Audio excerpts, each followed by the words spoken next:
इस वीडियो में हम बेलन के आयतन का सूत्र कैसे ज्ञात करा जाता है उस पर ही चर्चा करेंगे। आप सब जानते हैं कि घन का आयतन, घनाभ के आयतन जो होता है वो आधार का क्षेत्रफल के साथ ऊंचाई को गुणा करने पर प्राप्त होता है। जैसे कि आपके सामने एक घनाभ के चित्र है और इस घनाभ का आयतन होगा आधार का क्षेत्रफल गुना ऊंचाई।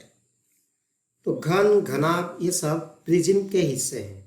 प्रिज्म के अलग अलग प्रकार में से घन, घनाभ एक प्रकार होते हैं जिसमें आधार की भुजाओं की संख्या बढ़ते जाता है। जैसे ये जो आपके सामने चित्र है इसको घनाभ बोलते हैं या चतुर्भुजीय प्रिज्म बोलते हैं। चतुर्भुजीय प्रिज्म जैसे त्रिभुजीय प्रिज्म, चतुर्भुजीय प्रिज्म, पंचभुजीय, उसका आधार का भुजा की संख्या 5 होता है तो पंचभुजीय प्रिज्म बोलते हैं।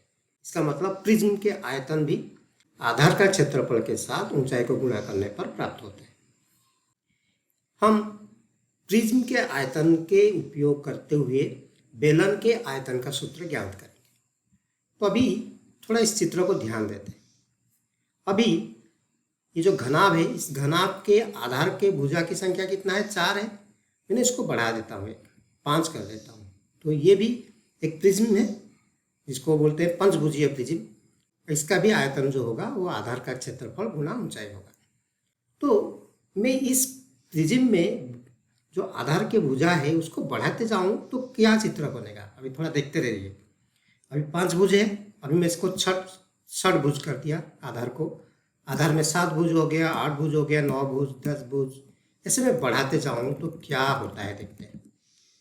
मान लीजिए कि मैंने इस जो आधार की भुजा की संख्या अनगिनत कर लूँ, असंख्य कर लूँ, तो आपको जो चित्र बनेगा वो कौन सी चित्र बनेगा बता सकते हैं? अभी पहले हमारे पास घनाभ था, घनाभ के आधार की भुजाओं की संख्या असंख्य या अनगिनत बढ़ाने के बाद अभी जो चित्र बना क्या है? वो एक बेलन बन गया है। तो बेलन बन गया मतलब बेलन का जो आधार का त्रिज्या होता है वो कितना होगा? मान लीजिए कि r इकाई है एवं बेलन की ऊंचाई h इकाई है। तो आप इसमें से क्या समझ में आया? हम इसमें ये समझ सकते हैं प्रिज्म के आयतन का सूत्र बेलन के आयतन के सूत्र के साथ काम करेगा। अतः बेलन के आयतन क्या होगा? आधार का क्षेत्रफल गुना ऊंचाई। तो यहाँ पर जो आधार है बेलन का वो क्या होता है? एक वृत्त होता है। आधार का क्षेत्रफल मतलब वृत्त का क्षेत्रफल। तो वृत्त का क्षेत्रफल क्या होता है? पाई आर स्क्वायर, क्योंकि यहाँ पर त्रिज्या r इकाई है इसलिए पाई आर स्क्वायर होगा। अतः बेलन का आयतन होगा पाई आर स्क्वायर इंटू ऊंचाई h। तो इसको गुणा करने पर हमको कितना मिलेगा? पाई आर स्क्वायर h घन इकाई। तो यहाँ पर जो r है वो आधार की त्रिज्या है और h जो होता है वो बेलन के ऊंचाई होता है।